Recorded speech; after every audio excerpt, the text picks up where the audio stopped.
Way back at the beginning, we talked about the difference between a decay and a reaction, and it's almost arbitrary because the physics of them are not terribly different, and we're even going to see that in a second when I write a couple of mnemonic equations. They're not real equations, they're sort of mnemonic devices to understand, help think about what's going on. And again, physics is the physics is the physics, but we have sort of talked about why things might happen spontaneously. And so one of the ideas is beta decay. If I were to do what we said before, that energetically it seemed to make sense that there should be 9 neutrons and no more than 1 proton. Why was that turn out not to be true? Remember the volume and the surface terms, the Coulomb term, when we add that in, it says no protons. Coulomb term says, well, we see many of them. How did we rationalize that? We added that symmetry term, but we kind of know what the symmetry term is about now. Where did that symmetry or asymmetry? It depends which book you pick up, I guess.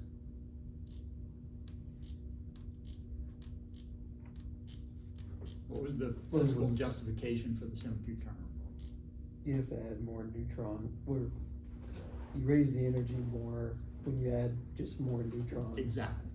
Exactly. As I add them, because of quantum mechanics, not classically this wouldn't make sense, but quantum mechanically, as I add more particles, because they're fermions, the more neutrons I add, I raise the energy if I don't add some protons.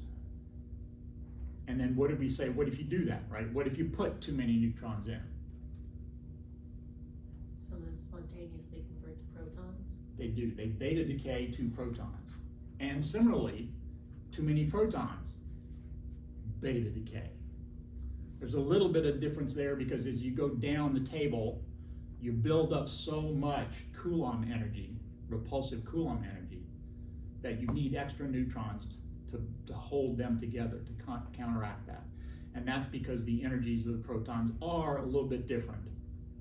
And so if you start off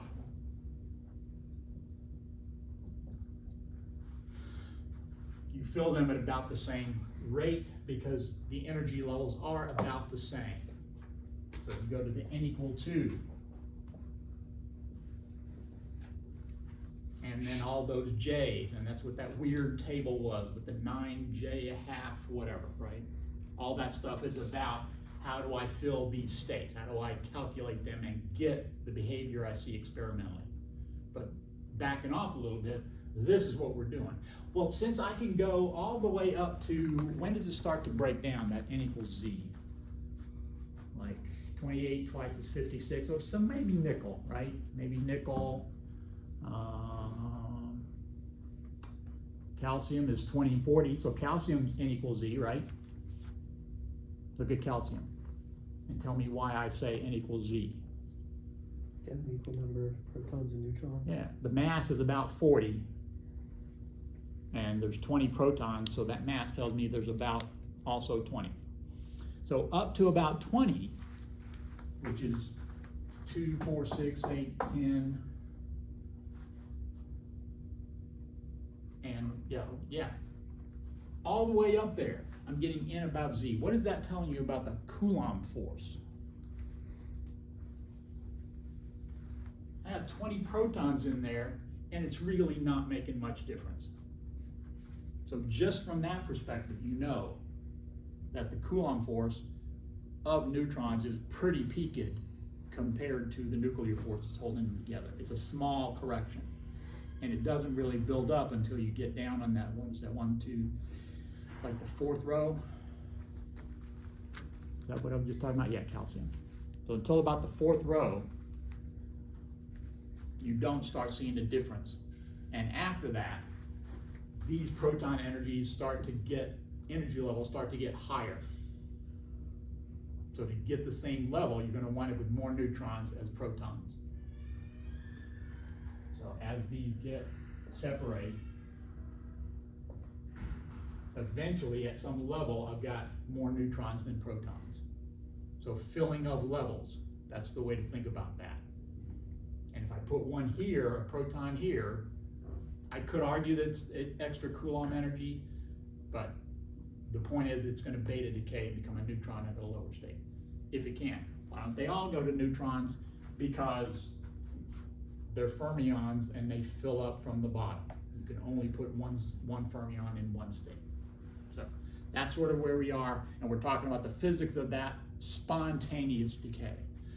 And we're gonna see later that we can actually induce that. We can induce a beta decay under certain circumstances. So, and then it becomes a decay, a reaction instead of a decay. So, but the physics is the same. So we talked about, I talked about mercury and showing that mercury 80 is most stable. And we talked about that, so. That is sort of, if you're on page, if you're in Iceberg, you can look at page 563. If you're in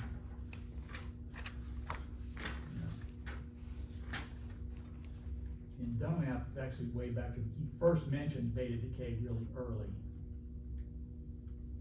Not in the main beta decay section. So. Oh, there it is. Figure back in chapter 4 on page, well, figure 4.4 and figure 4.5.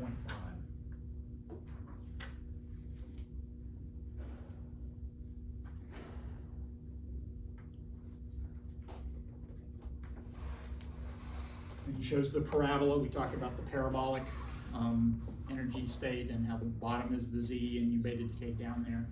So the other one shows the two parallel parabolas. And so I'm going to talk a little bit about that, and then we'll talk about the theory of beta decay, and I'm going to wave my hands a lot when we get to that point, so be ready. The two parabolas happen when you add the pairing term.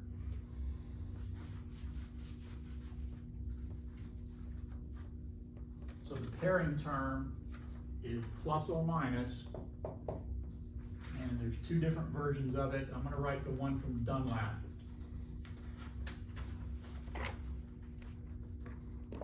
(34 megaelectron volts over for C squared over A to the 3/4. And this is the Dunlap version, and you can do a similar thing with the Iceberg equation. Qualitatively it's the same, but I think his equation is a little bit different.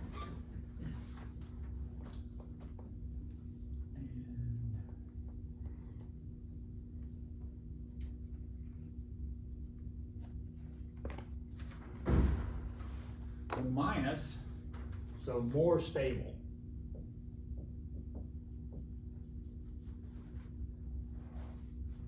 Is if A is even and Z is even, and all I'm doing is copying out of the book, so you don't even have to write this down. That's a more stable configuration. In Dunlap, that's a plus, because you increase the binding energy. That's his picture. His picture is more binding, is more stable. In Iceberg, it's the minus, because in Iceberg, deeper in the well is more stable. So I'm sympathetic to both of those perspectives, but know that they're opposite. So keep track of that as you're trying to go back and forth from book to book. What does that tell you at N? Also even? Got to be even, right? Only way. So N's even. What would be a good name for that kind of configuration? Even? Would that work? Yeah, that's what they call it. They call it even. It's less stable if A is odd. No, we already did A odd. If A is still even, but Z is odd. Meaning N is odd, and so you have an odd pair.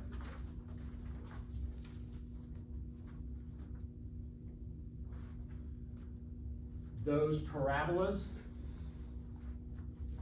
and then the parabola shifted above it, they're obviously gonna be shifted by 68 MeV per C squared over A to the 3/4. Pi per C squared.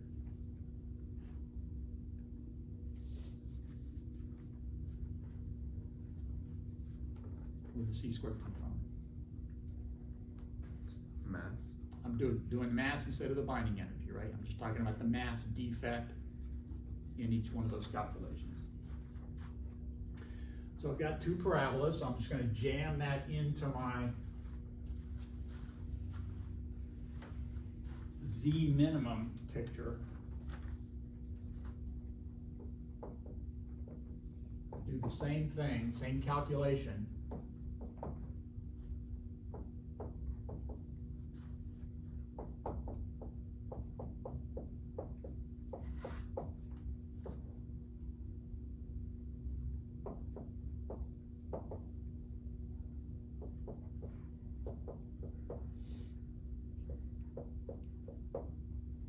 That should be the equation I wrote before.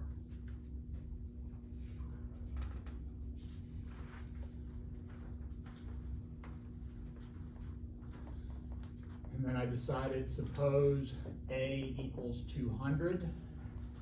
So where am I?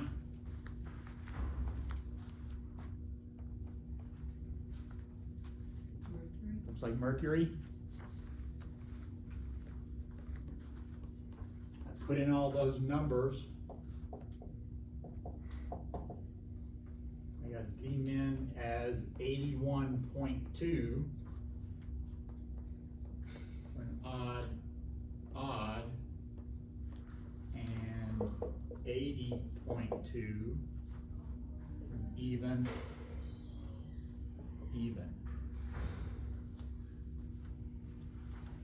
And that dictates whether I add or subtract that 34. This plus or minus had to do with whether you have an even nucleus or an odd nucleus. Cipher, and that's what you get.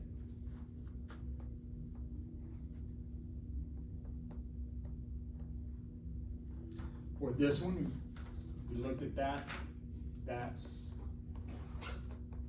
Did I write this already? I'm gonna start to write it, you tell me if you've seen it before, because I went through and I looked at gold 79. It's got a lifetime of 48.4 minutes. Mercury 80 is 23% of mercury. I guess TL is tellurium, has a half-life of 26 hours. Lead, bismuth,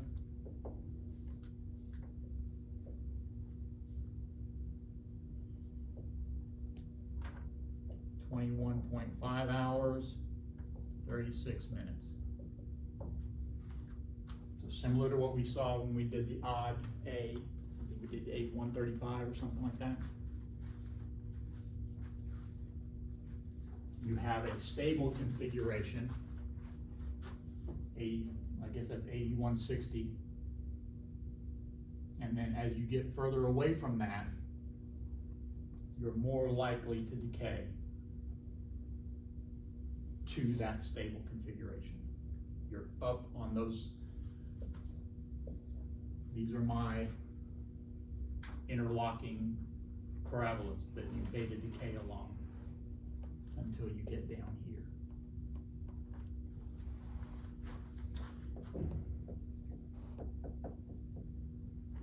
Do A equals 128. I have a note to look at page 35. So that's what he does there on page 135, figure 4.5. And he looks at the decay, basically this sort of calculation, except he does a better job than I do.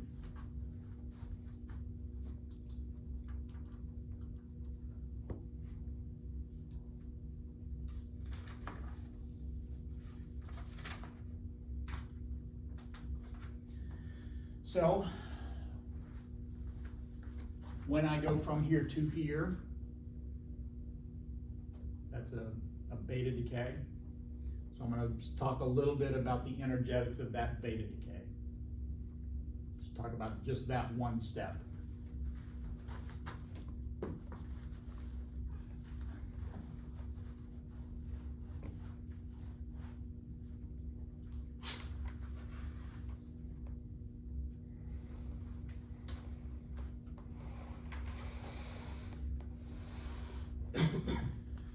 So I start off with, I'm gonna write this a little bit different than I have in my notes. I have gold 79 going to mercury 80. A stays the same.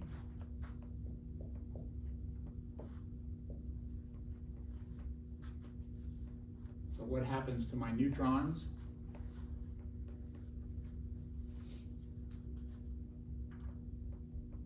You lose one. Would it be here? 121. I conserve charge. I have. Yes.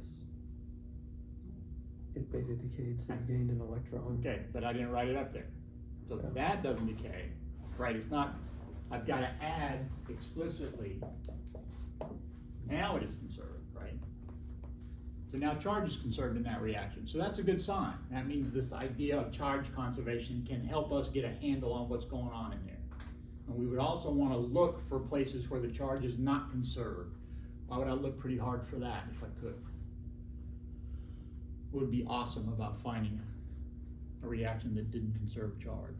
You win a Nobel Prize. Boy, eventually, you hope. Yeah, if you could prove that, huge, huge. You wouldn't want it to be an error. You wouldn't want it to be a glitch. You wouldn't want it to be something you overlooked. You want to check all those before you publish it. You don't want to be the people who found the neutron, the neutrino that was going faster than the speed of light, and then it turned out it was a glitch in the matrix. Now they had a problem. They were using GPS to find a location, and they were off just a little bit, but it was enough. So they didn't catch it until after they published. Embarrassing. It happens, you know. You shake it off, you move on. But yeah, you don't want to be that person. So all right. So charge is conserved. What else ought to be conserved? Mass. Yeah, it'd be great if mass was conserved. At least mass and energy, right? We've already seen that mass and energy kind of go back and forth, right? They're a little bit fungible. But that total mass energy, that would be great. So, if I use equation 16(7b),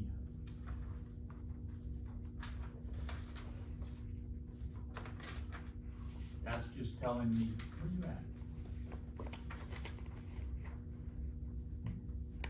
Just, you know, the energy, write down the energy as the mass defect.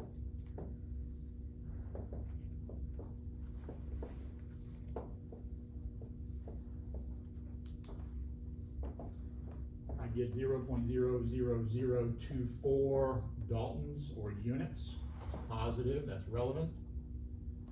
I get 2.2 mega electron volts, which is much, much bigger than 0.5 mega electron volts.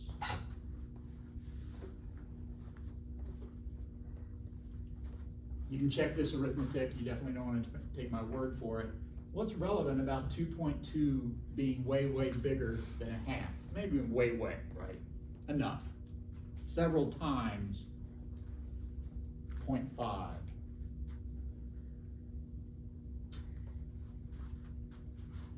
Let me write this down.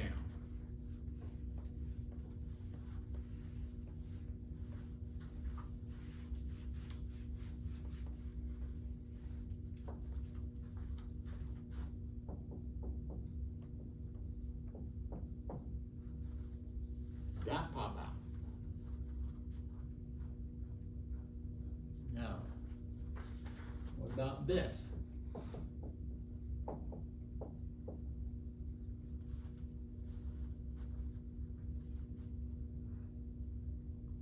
Still no?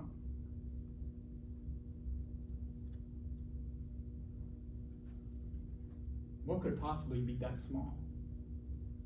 Mass of an electron. It would be the mass of an electron. Very good. When you work in the nuclear biz, that just jumps out at you as the mass of the electron, half an MeV. Protons are about 2,000 times bigger. Protons and neutrons are about almost 1,000 MeV, almost 1 GeV. So that sort of sets the tone for the problem, right? This number is much, much bigger than the mass of the electron sitting still. What would you call the mass of something sitting still? Rest mass. I would call it the rest mass. That'd be a good name for it. So what's the context there?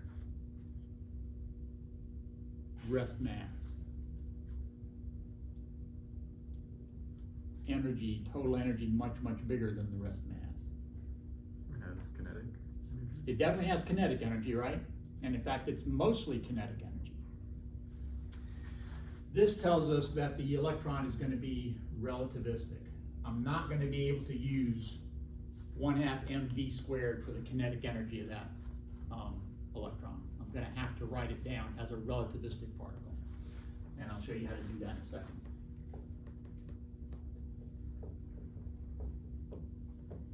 Before you got there, you might have to say, well, hang on. Even if this is sitting still and that's moving, that's going to recoil. But what you find out is that the really, really big thing to conserve momentum, turns out most of the energy goes to this little light thing. And that's I mean, you can write down the collision. It's a reverse, think of that as a reverse inelastic collision. Right, you started off with this thing sitting still, and then you had these two things flying apart. It's like a tiny little bullet coming out of a huge cannon. That's a way to think about it, right? Gargantuan cannon, tiny little bullet. And so which one gets the energy, even though this is more massive? If you think about it this way, think of the kinetic energy as p squared over 2m and little p squared over 2m. What do you know about the momentum of the electron and the momentum of the mercury? They're equal. They got to be the same, right? Start off 0, center mass can't move. Which one has the bigger mass? That one, smaller kinetic energy, bigger kinetic energy. There's a hole here because I need to use the relativistic energy here, but it doesn't change the conclusion. The conclusion is most of the kinetic energy winds up with the electron. So even though this will get a little bit of that energy, the electron's going to get most of it. It's going to be much bigger than this rest energy, so I'm going to have to write the kinetic energy as a relativistic number. So I'll show you how to do that.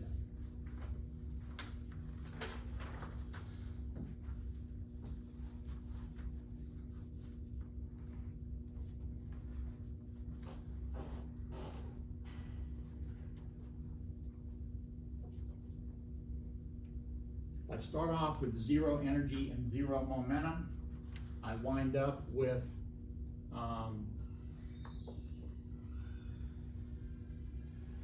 the kinetic energy of the nucleus plus the kinetic energy of the electron. I'm going to write relativistic energy over there. And then I'm going to challenge you to do something. Here's the total energy that Einstein figured out. The total energy has a rest part. You'll sometimes see that simply written as the rest energy, plus a momentum part.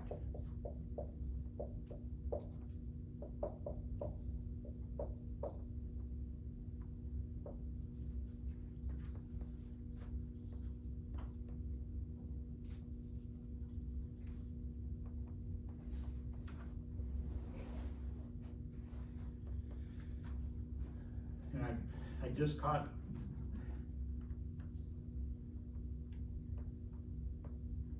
I'm going to try to fix this on the fly. It doesn't really change the conclusion, but I just caught an error in my notes. And and I didn't catch it because it doesn't change the error, the problem. Here's the total energy.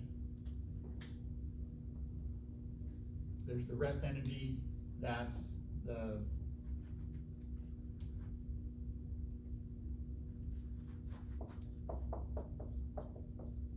that's what they call the kinetic energy. So PC quantity squared is not kinetic energy. And that's what I did in my notes.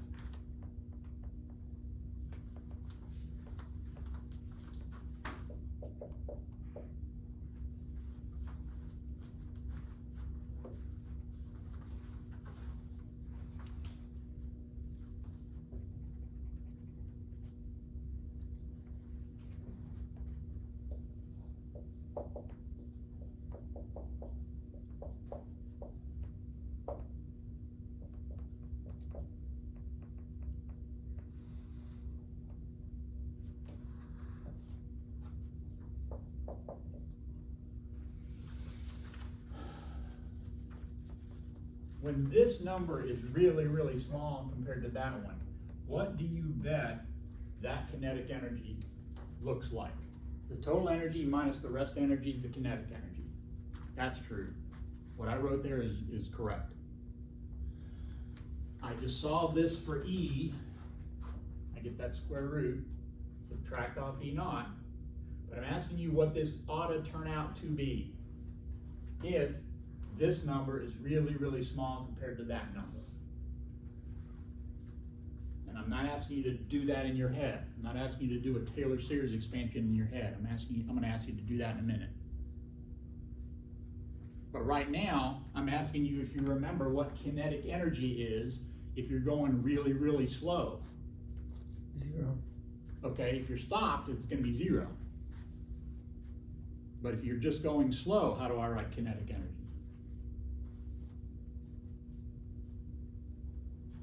mv squared. That's how I do it. Or equivalently, p squared over 2m. So why do we think the kinetic energy is p squared over 2m?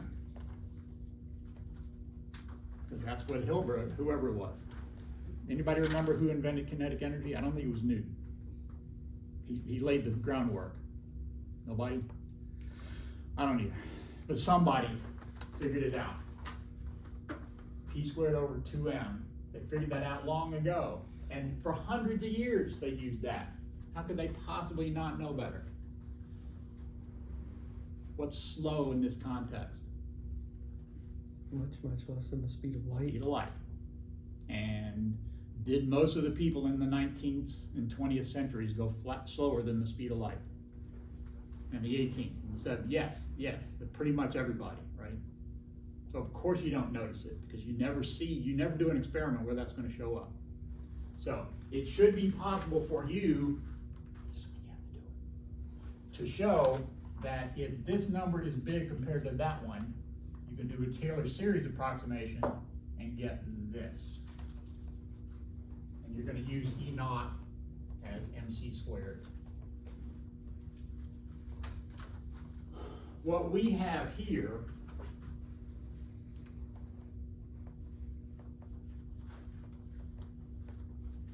is that this number, well, let's go ahead and do it. 0.5 MeV squared plus PC squared and E squared. If I know that E is 2.2 MeVs, how does this number compare with that number? Go ahead and do the arithmetic. Do PC. Go ahead and calculate what it is.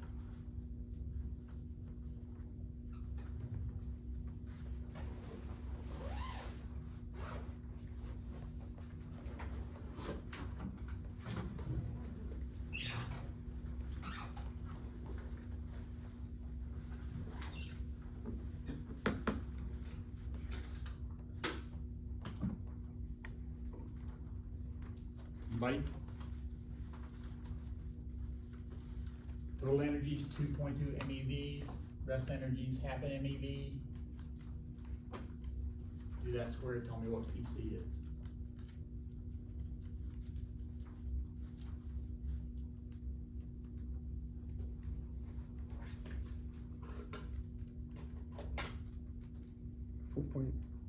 Wait, Probably you didn't take the square root yet. 2.14. 2.14. How can that be? How can it have almost all the energy? Because it's so relativistic. Not only is the kinetic energy of the mercury not that important, but its rest energy is not that important. So what I got to at the end was that PC is about equal to this. PC for the electron is about what you start off with. But that means I can calculate what the momentum of the nucleus is.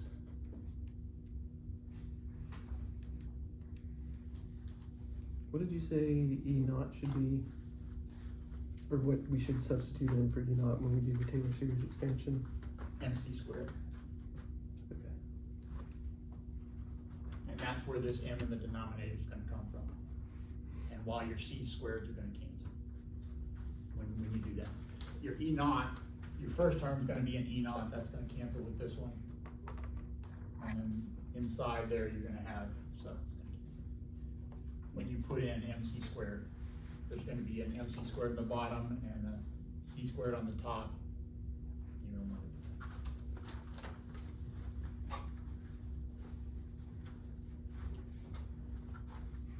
P electron equals P nucleus. So the P of the nucleus is going to be about 2.2 MeV per C. Is the energy of this electron. If this is small compared to that, the energy of the electron is about the same as PC. So what is the momentum of the electron? The energy 2.2 MeV over C. If you want to be careful, you would put in the 2.14. But that's not the most relevant part.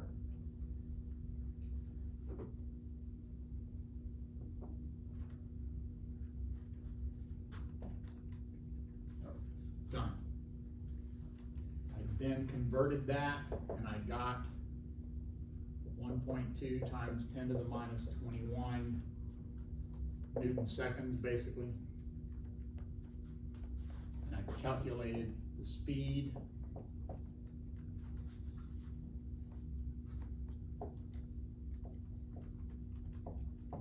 And I got 7 times 10 to the 5th, which is fast, but still much, much less than C.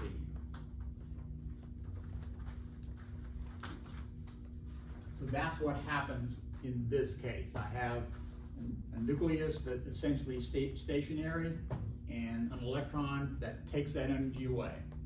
If you put that electron in a magnetic field in a cloud chamber, you can watch it spiral in that magnetic field. And by looking at the size of that curve and knowing it's an electron and knowing the strength of the magnetic field, you can find the speed. And if you know the speed, you can calculate the kinetic energy and do all that stuff, right? So that's what you do. You watch beta decays and you measure all that stuff. Rather than looking at this, let's look at just a spontaneous neutron decay. Because a neutron left by its lonesome is in a higher energy state than a proton. Notice what I've introduced. The idea that there's a nucleon. And the proton and the neutron are simply two states of the nucleon. You're not used to thinking of particles as two states of the same thing, but that's what we're going to do as we continue along this path. So,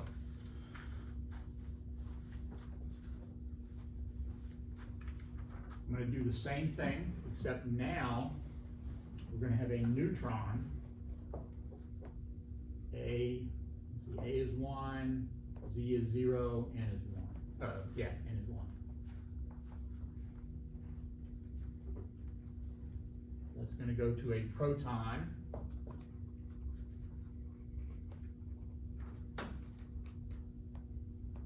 Which has Z of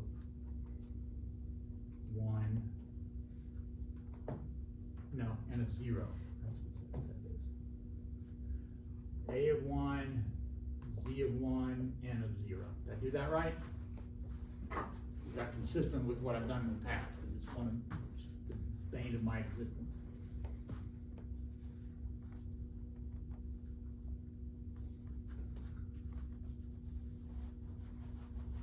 Calculated the energy differences.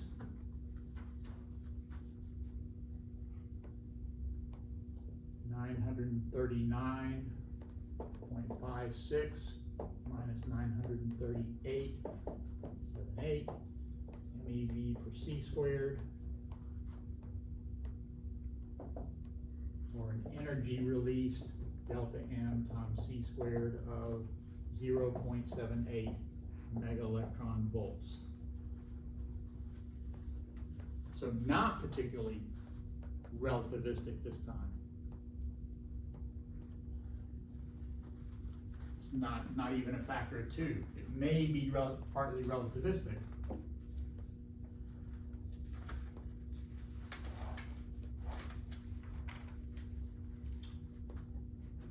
So we're going to come back, we're going to look at this, and we're going to compare the energy that people see with this electron with that 0.78 MeV from a spontaneous free neutron decay. Before I do that, I'm going to address what I heard through my little door crack in 114 when a professor was explaining to their class that a neutron is really just a proton with an electron piled on it. They're jammed together in a tiny little box, and then they pop out. That seemed to make sense? Of course it makes sense. That seems completely reasonable. We're going to find out it's not possible. That there has to be a reaction going on inside there. And the easiest way to see that, not easy, but the easiest way to see that is to remind ourselves what the kinetic energy of an electron really is. I've just been writing it like it's a classical particle, and I got away with it. Right? You let me do that, and nobody said a word. But in fact, we've already said that electrons are quantum mechanical particles. Quantum mechanical particles, kinetic energy, momentum is what? How do you get the momentum of a particle? How do you get the kinetic energy of a quantum mechanical particle? What do you need to know? You need to know be able to measure its position at different times to find the change in. Yeah, and that's exactly where we got into trouble, right? Because we were trying to find its position at a certain fixed set of times, calculate the velocity, delta x over delta t, calculate the momentum, p squared over 2m. What's the problem with trying to do that? Measure the position as a function of time. What principle limits our ability to do that? The uncertainty principle. Yeah, so we can't do that, right? Be great, doesn't work. What did we have to do? That idea of finding R of t doesn't work anymore. Certain principle puts that to bed. So what was our strategy? We had to find something else, some kind of a function. The horribly misnamed Schrodinger wave function. It's not a wave function, it's not a wave, it just oscillates. But that's a separate rant. I need to find the wave function. More to the point, I need to find the curvature. Because P was no longer a number, it wasn't M times V, it was now a thing you do.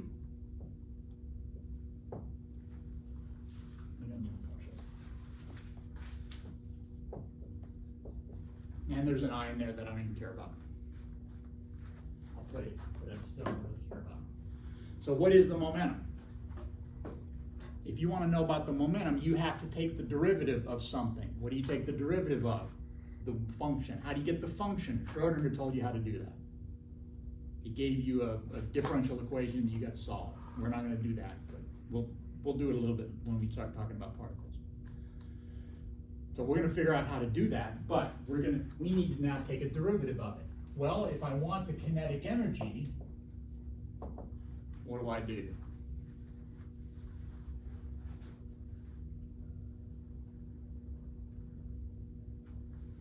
Two and m, those are still what they always were. And I know you should be nervous, right? It should be that anything is what it was. I get that. But the 2 and the m, no problem. 2 is what you think it is. M is 10 to the minus 30 kilograms. Is what you think it is. But what is momentum? If momentum is one derivative, what is p squared? 2 derivatives. 2 derivatives.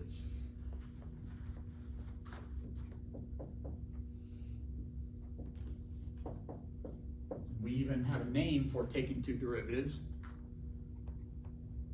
First derivative is the slope, second derivative is the curvature. So we need to know about the curvature of the function. So I'm going to talk a little bit in a kind of a hand-wavy way about that. I put an electron, it's free to move about that box as it pleases, but it can't leave. So the wave function's got to start here and it's got to end there, can't leave. Do whatever it wants in here, no forces here, but there's that force that keeps it away from going that way, that force which keeps it from going that way. We talked about multiple energies. And we're going to talk more about that, right? How do I get more energy? We're going to do that in a second. But what automatically happens when I squeeze that particle? You raise the kinetic energy. I have to. Because when I change that, it's got to go up and down in a shorter period of time. If this is box of size L, without getting into a lot of details in a very hand-wavy way, if I'm in the box of size L, I've got to go up and down in distance L. So my slope will be scale like L. If I make L smaller, that slope's got to get bigger. And that means my curvature has got to go like 1 over L squared. If I make it smaller, it's got to go up and down faster. It's got to go up in L over 2 and down in L over 2. And when you use that equation that I wrote for the second derivative, that so-called second difference, remember in the bottom, there was that delta x squared. There's a distance squared in the bottom. So that's my second derivative. It's going to give me a 1 over L squared. What else do I have? I have an h bar that's going to be squared and a 2. So my energy, the kinetic energy of the particle in that box is going to scale like h bar squared over 2mL squared. And if you know about a particle in a box, you know I'm missing a pi squared, but I don't even care about that. That's orders of magnitude right. And it's got the right scaling. It tells me that the smaller the mass, more kinetic energy for a given energy state. It tells me that the smaller the box, the higher the energy. When I constrain them, I raise the energy. That's in many ways a much better way to think about the uncertainty principle than delta x delta p exceeds h bar.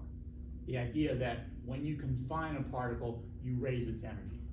So your task, if I put an electron in a box the size of a proton, what would its energy be? Divide that by c squared and calculate the mass. If I put an electron in a box the size of a proton, what would the energy be? And then use E equals mc squared to see what kind of mass that would correspond to. I have the pi² in there, but I got 5 times 10 to the minus 8 joules, which I calculated as 300 giga electron volts, or if you're from the 1950s, giga electron volts. So why would that be a problem? Why would the electron having an energy of 300 GeV be an issue if it were trapped inside of a proton? My hint is that I asked you to calculate the mass from E equals mc². What would the mass of that much energy be? 300 GeV per c². And what's the mass of a proton? It's the mass of a neutron. It's just under 1 GeV per c². So the idea that the electron is trapped there the whole time, just looking to fly free, doesn't square with the rest of quantum mechanics. So it really does have to change. I'm going to say some more about that, but do the beta decay, what I did here, what I did for the mercury, I think, do that for A equals 14 and A equals 11.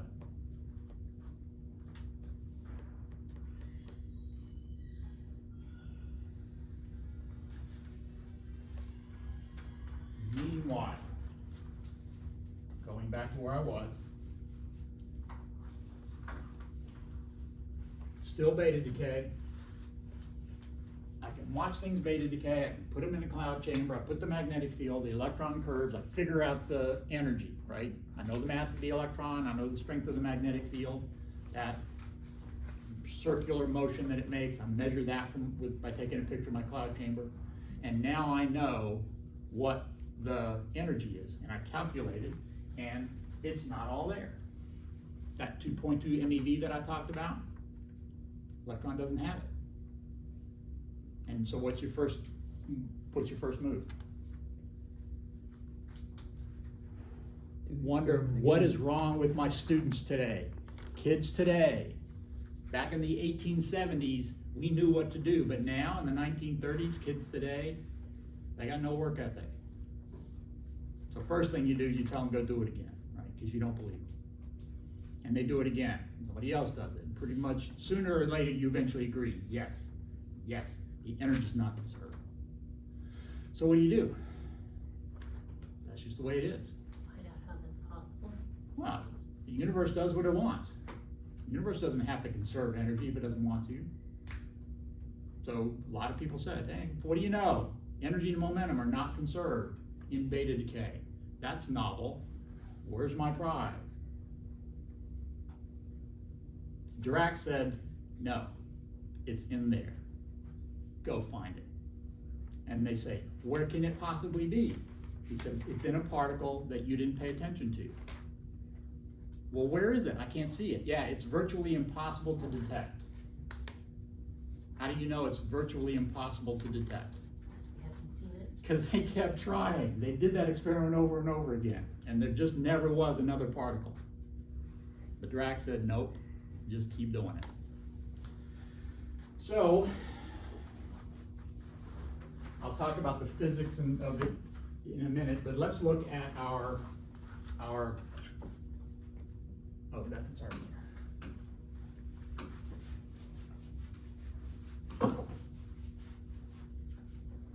What if I add one of those to both sides? What is that? An electron symbol with a plus sign. Positron. It's a positron, it's an anti-electron, same word, right? Most antiparticles are just called antiparticles, but that one happened soon enough, it got its own name. So, what do I have? I have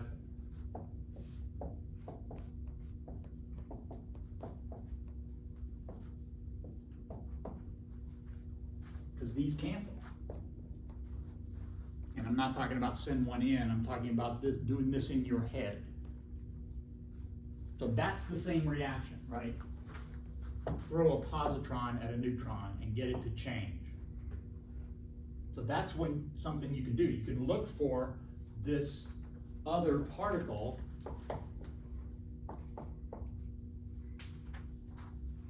by inducing these reactions. You can create them on demand. And then I can look for this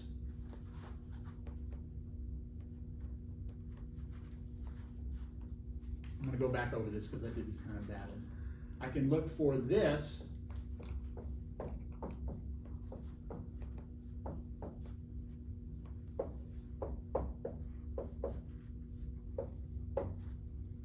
I can detect them by watching a neutron turn into a proton. I can induce the reaction. I can detect them by watching it happen. I don't do it for the lone neutron. I do it with like gadolinium. I'm not sure why they use gadolinium, but there are choices for elements up there. That large neutron capture cross section. So good. Is it gadolinium? Mm-hmm. Yep, there you go. Gadolinium captures these a lot, right? It's a bigger molecule. It's not bigger. What does it mean for it to have a bigger capture cross section? What was cross section? Was it the size? It really wasn't. What was it? It was the number of things that happen, neutrons that get captured, divided by flux, number of things I send in there per unit area. So what was the units? It had units of area. What do we call things that have units of area? We call them cross sections. But it's not really how big it is. It's what is the likelihood of it getting captured? It has a unit of area. And sometimes it scales with the size. Okay, that's probably unfortunate more than anything else. So it does a good job of capturing these neutrons. And you watch that, and then you look for it to have changed into something. And that's how you know you have one of those neutrons. So why would they do that? Why would you just do that someday? Set up this experiment with gadolinium. Why would you pick gadolinium? Why would you set that experiment up? You wouldn't ever set it up. You wouldn't ever set it up. You would only set it up because you worked hard to say, okay, I need to find this invisible particle because Dirac's on my behind and you won't get off my back. So you set the experiment up. There's no reason to ever do that. I am very convinced we would never ever have found neutrinos unless we decided energy and momentum must be conserved. But having found them, now energy momentum conservation got a lot of credit, got a lot of currency.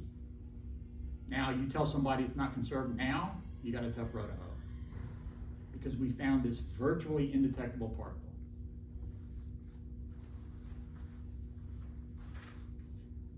All right, so I'm going to do it both ways, but I'm going to start with equation 16.12. I'll talk a little bit about where this stuff comes from. We're not going to calculate it. I'm not going to take you through all of his steps. We're going to do some of that kind of stuff later. I'm just going to tell you where it probably comes from. It's equation 9.34, sort of. And I'll try to help you navigate that, because I'm going to do an example using Dunlap's version of the equation. And again, try to... My goal, what I'm interested in, ultimately, is I want to talk about the strength of the weak decay. Because you have this hierarchy. What's the strongest force?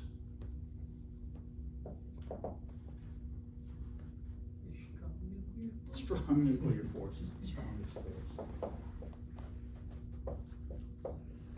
And I kind of understand that, right? You have two nucleons and you pull them apart. It takes a big force to pull them apart, and you can estimate what that force is and say, yeah, that's huge. You can talk about how big it is compared to other forces. Then you have the next, than the weakest. Anybody know what any of the rest of those are? What's the weakest? Weak nuclear force. It is not the weakest, but it is weaker than the strong nuclear I- force. So that I that assume makes they put sense, weak right? in there for a reason. They put it in there. It is a weak nuclear force, but it is only weak. It's not weakest, I guess. It's not the weakest force. It is in fact the weak nuclear force.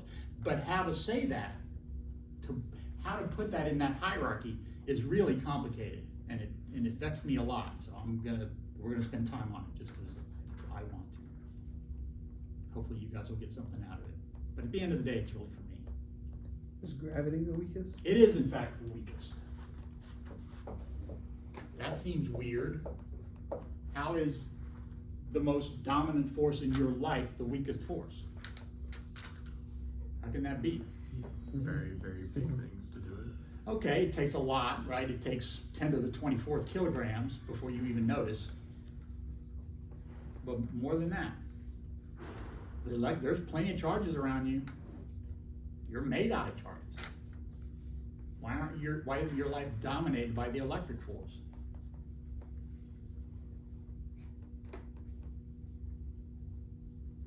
It's because we're largely electrically neutral. Exactly right. You have these incredibly strong forces holding those electrons and protons together. The reason you're electrically neutral is because the electric force is so strong. It is so hard to get you net charge. Paradoxically, the reason you never notice it is because it's so strong. And it can go either way. It can attract and repel. There's two kinds of charge. How many kinds of mass are there? Just the one, right? Just the positive mass. If you have negative mass, warp drive, time travel. Figure out how to make negative mass, come tell me. Only me. We'll make a deal. But yeah, there's good reason to believe there isn't any such thing as negative mass. But again, the universe does what it wants. So, gravity is the weakest, even though it dominates our life. Now it's kind of 50-50, right? So who wants to pick for the next? It's 50-50. Somebody's got to pick. And you might be right. Cool. See? He beat the odds. Anytime a physicist makes a 50-50 guess, they'll be wrong about 90% of the time. So, what's the third? That would be the weak nuclear force. That's the one we're talking about. That's the one that lets neutrons go to protons plus electrons. That interaction is what changes those particles from one to the other.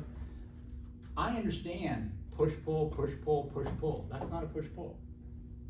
So we're going to dive into the theory of beta decay a little bit, just enough to be able to calculate that strength so that we can figure out how to put it in this column. That's the purpose of what we're about to do. So, equation 1612.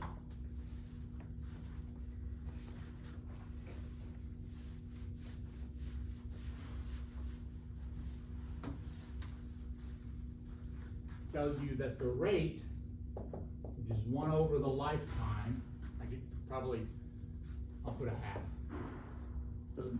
It's not the half-life, it's the 1 over E time, but it's the lifetime, capital T. In Dunlap, he calls that tau half, which is more normal. Iceberg calls it capital T. So just know that the rate is 1 over the time. And then he has an FT thing that he does later on. I'll show you what that happens. I broke it up into 3 parts. I'm going to talk about that M star M thing. The rest of these just pop out of the equations.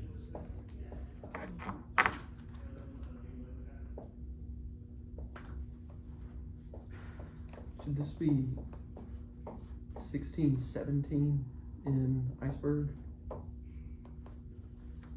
Let us find out. I have no doubt that you're right.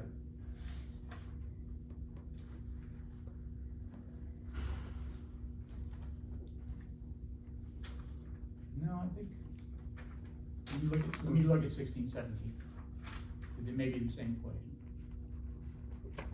Yeah, it looks like it's the same equation as 16, 12. M star M, he adds an F. I don't have the F in there yet. I'm gonna throw it, I'll show the F in later. I'll talk about what the F means. So if you go to 16, you said 16, 17, right? Mhm. You go to 16, 17, it looks almost exactly like 16, 12. Let's see, there's an M to the 5th. Where's the M? I think that must be a typo, because that R's gotta be the same units.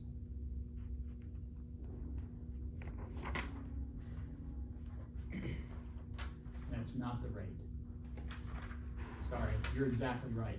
It's 16, 17, except without the F and without the beta. I haven't put the beta in yet. So that's not the time period yet. It's not, I don't have it in my notes, I just.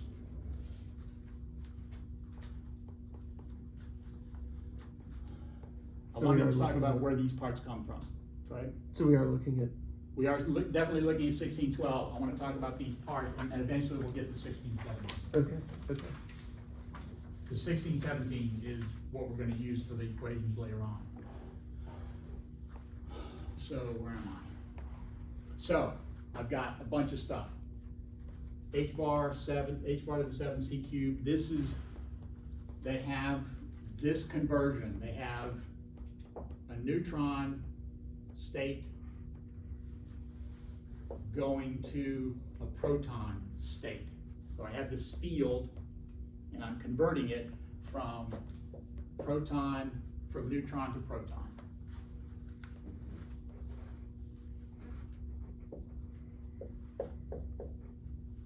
In the same way that you have this wave function for an electron that tells you everything there is to know about an electron, this is a nucleon wave function that tells you everything there is to know about nucleons. One of the states of the nucleon field is a neutron. Another state of the nucleon field is a proton, and I convert from one to the other. This is the quantum mechanics of how that happens. All these constants happen because it's quantum mechanics, H bar for sure, 2 pi because you do integrals and trig functions, you get pi's out of them. This is telling you, how do I connect this state to that state? And I'm gonna talk about that idea of coupling. And that's where the beta that he talks about in Iceberg, or the G, capital G, that Dunlap talks about. I'll talk about this more, so don't worry about it right now. That's the thing you wanna find out to be able to compare the weak force to all the other types of forces. That's how you create that hierarchy. That's how you decide that the weak force is weaker than the electromagnetic force. Because of that connection, that thing that connects these two states. And I'll talk a little bit about that. I'll try to figure out whether or not I should talk about pendulums or not. What do you think? Coupling of pendulums? I love couplings of pendulums. Well, yeah, I love them too, but the question is whether they get us where we need to be. You have any thoughts on that? No? All right, I will debate how to talk about coupling. I guess the question is Yeah. where you want to take the course, right? I mean, this is all field theory, so do you want to Yes. take it there? And I want to do a little bit of field theory, right? Well, they've already done field theory, right? They had 222, electricity and magnetism. Yeah. That's your first class in field theory. This is sort of quantum field theory, which is like the next step, that's why I'm asking for your opinion, because I'm reading your thesis. I don't know anything about the pendulum thing. Okay. Then maybe I can skip it. But this part right here, this M star M, is telling me the connection between them, and that's where that coupling, the thing that connects them, happens. So I'll talk a little bit, I'll wave my hands about that eventually. This is the total energy minus the kinetic energy of the electron. That's how much the energy that tells you,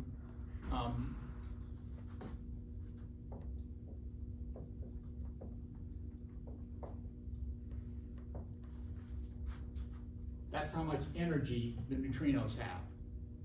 And that energy squared tells you how many places they have to go. If that number is 0, that means you got no place for the neutrinos to go. There's no state for the neutrino. The bigger that is, the more rooms it has, the more states that neutrino has access to. And so it's more likely to happen whenever this number is big. So you can already see, it shouldn't be surprising that if the energy is the same as the kinetic energy of the electron, this number 0, there's no transition. So it's really surprising, right? It's not, our surprise earlier that the electron didn't have the energy is not surprising at all if you realize that there's no place for the neutrino to be. This is the momentum squared of the electron. That tells me about electron states. So where this happens, the large rate happens whenever this number is big and that number is big. And they talk about momentum states, and I'm not going to go into that, but he talks a lot about the details of this that I'm absolutely going to wave my hands over. All I want to talk about is, this is telling you how convenient is this reaction for the neutrino. How convenient is this reaction for the electron? And whenever that product is big, that's when it happens, when both of them are big. If either one is 0, neutrino can't have all the electron because then there's no rest states for the electron. The electron can't have any energy because then there's no place for the neutron to be. There's no states accessible for the neutrino, not neutron, neutrino. And then finally, there's this thing which affects the rate that's related to what the coupling is. And that's, again, that's what I care about. That's what I want to know how to calculate. That's what I want you to be able to calculate. So they plot, let me see if I can see what that is.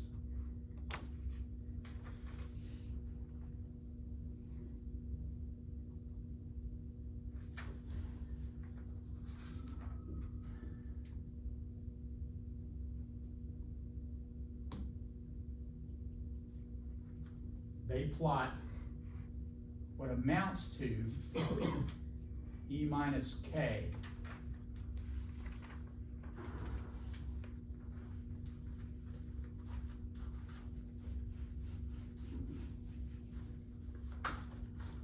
in Iceberg.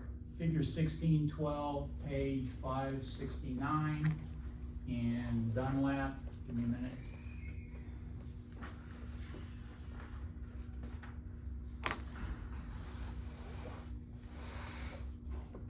Figure 9.4 on page 115. Basically, they plot E minus K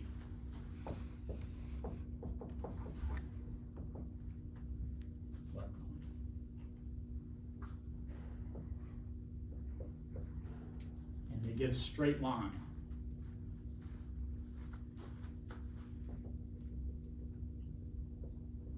That zeros at one point, and that's when E minus Ke is 0. That's when the electron has all the energy, and that's the so-called cutoff for that reaction. That's when that never happens again. You don't ever see an electron with that energy. Where do you see electrons? You see them way down here. You see them giving most of the energy, not all of it, but most of the energy to the neutrinos. That's the most likely thing to happen. Does that make sense given what we said? Why did the electron get all the energy before? We talked about the energy flying out of the electron being created and flying out of the gold, or what was it flying out of? I can't remember what it was flying out of. We calculated it to be like 2.2 or something. That was the total energy, and why did the electron get all of it? Because the momentum was conserved? The momentum is conserved, and the more massive particle, if you do that, the more massive particle gets much less of the energy. Well, if the neutrino gets most of the energy, what's that telling you about neutrinos?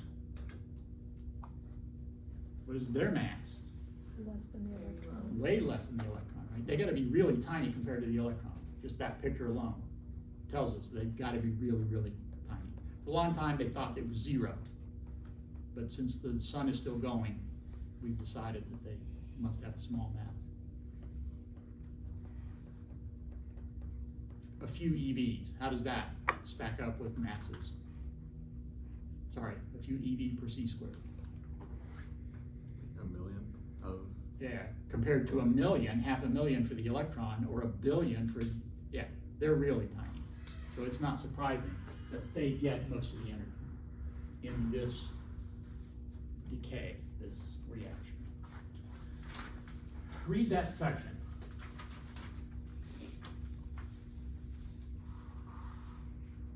Then we're gonna talk about the F, which is in equation 937 in Dunlap, or what did she talk about? In your equation 1617, that's where he introduces it. And then we're gonna use that table, the figure 1613, and I'll do an example of calculating beta, and then let you do an example where you calculate beta. We'll talk about parity, parity, conservation, non-conservation. So remind yourself what we said about parity and how weird it is that we'd even talk about conserving that.